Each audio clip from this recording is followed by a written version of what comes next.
Hello, everyone. This is Coach Michele coming to you live from the ATL. What's up? What's up? What's up? What's up?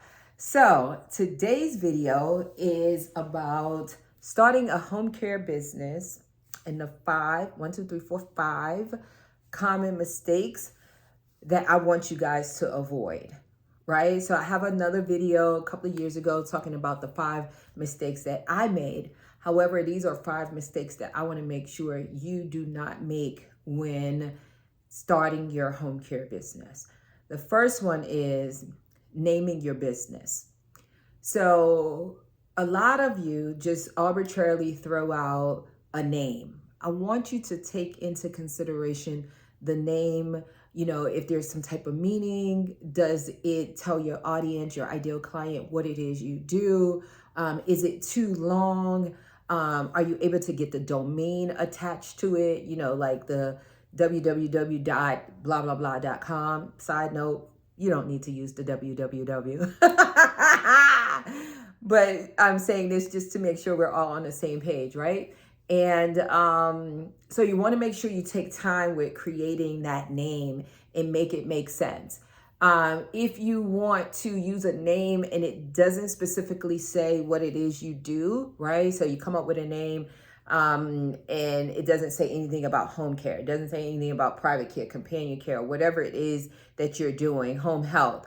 Then I would strongly recommend creating a tagline, having a small tagline under it that will let the audience, your ideal client, let the audience know what it is that you do, because you want to make it as easy as possible for people to know what it is, because your name, your website, your business card, your information that you put out there is the first thing that they see if you're not meeting someone face to face. In this space, so much is being done from a digital perspective. So most likely people are finding you online, word of mouth, referrals. So you want to make sure that people know what it is you do so they can refer people to you, right? Second thing is rules and regulations. So number 2, rules and regulations. If you are in a regulated state, make sure you are following the rules and regulations that govern your particular business. Private duty home care, non-skilled, non-medical, whatever it is called, personal support services, personal care services, home care firm, whatever it's called in your particular state, make sure you are following those rules and regulations. And guys, when I talk about the rules and regulations, I'm talking specifically if you're in a regulated state for home care. I'm not talking about the necessities that you need to establish as a business, right? Your entity, your EIN, your business license, those things. So don't confuse business license with home care license or home care permit. They're different. These two things are not the same. These two things are not the same. So you want to make sure that you're following the rules and regulations, because unfortunately, there are many of you that are operating illegally and not intentionally. Let me say that again, operating illegally, but not intentionally, because you just don't know. Some of you are mixing up the business license. So if you go to your local municipality and they're like, no, you don't need a business license, you don't need an occupational license, and you're thinking, oh, I'm good, I must be in a non-regulated state. No, that's not what that's saying. It's just saying your local municipality may not require you to have a business license. However, your state, on a state level, may regulate the home care industry, which means you have to go through an application process. You have to pay a fee. You have to meet the requirements. There may be some prerequisites before you actually submit your application, right? So those are the 3 things. The third thing is hiring employees as contractors. You may be like, how can you hire an employee as a contractor? Right. If you're caregivers, if you are hiring caregivers outside of nurse registry, I'm not talking about nurse registries. I'm talking about you having a home care business and you're sending caregivers out and you're telling them what to do, how to do it. You're paying them by the hour. You're charging your client by the hour. That's what I'm talking about. They should be employees. Many of you are hiring them as 1099 contractors, AKA paying them under the table, no taxes being taken out. You're not paying employer taxes.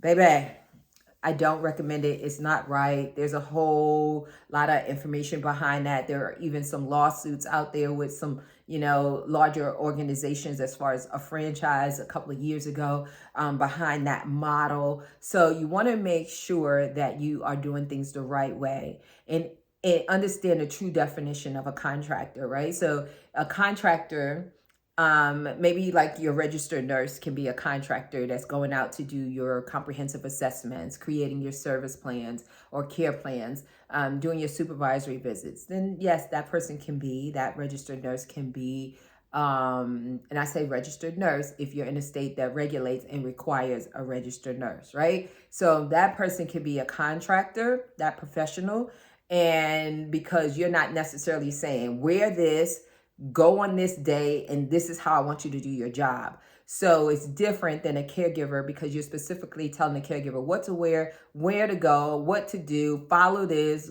be there this time, leave this time, submit a timesheet. You're telling the person what to do, your talent, what to do, your employee, your staff. So that's the third thing, is to make sure you are properly employing people. Very, very important. And there's so many things that can go wrong with that. And you want to make sure that you're doing that right.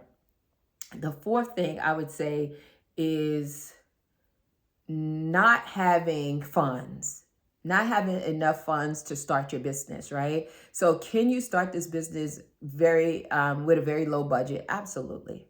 I did it. Absolutely. However, I have a lot of skills. I have a lot of gifts that allowed me to leverage them, right? Because I didn't have a lot of money. However, I don't recommend that, right? If you're starting your business, I say allocate some funds to your business. It's so important, guys, to set yourself up for success. So many times people get into this and they don't have money. They have a dream. They have a passion. They have a goal. However, you have to set yourself up for success and have some money to invest in your business. Have some money put aside and set aside for marketing, for branding, for advertising, for just growth in general, for the unforeseen, right? So now a lot of people will tell you have to have $50,000, $60,000 set aside just for payroll. I teach my clients how you don't have to have that, right? And many of you may be aware of it because I've shared that concept many times, and many of you, may be in my coaching program. However, those are four very important things. The fifth thing, and I left this one for last, however, is extremely important. You don't have to have a partner.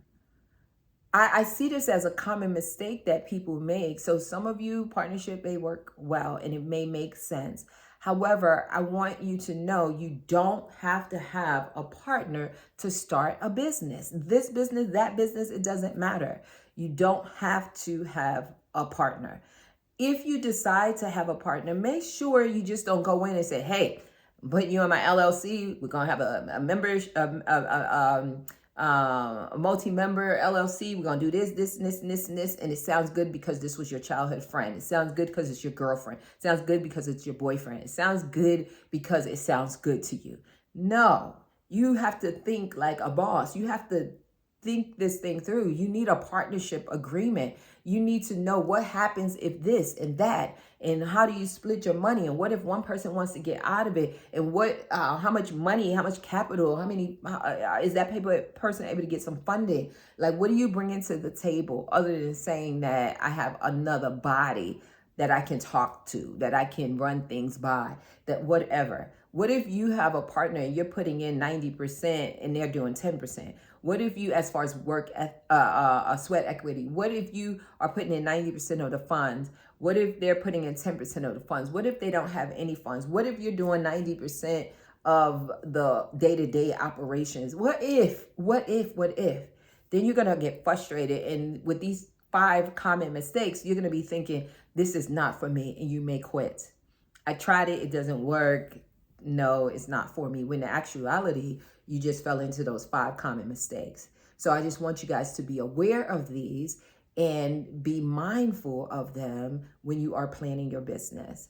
So this is Coach Michele coming to you live from the ATL. Love you guys, love you guys, love you guys. If you're interested in coaching, I have an amazing program, the VIP Hybrid Gold, and some other services. You can look at myhomecarecoach.com, myhomecarecoach.com, click on services, and see if any of them interest you, and then you can submit to connect with my team via phone. But all the information, pricing, everything is on our website. Now, don't forget to do what, guys? Like this video, comment below. Let me know if you've made these mistakes, if I just shared this information that will prevent you from making these mistakes, or what your experience is. I would love to hear from you. And don't forget to do what? Also, click the bell. Turn on the notifications, because I am about to bring it. Hashtag bring it. So y'all take care. God bless. And I will see you on the next video.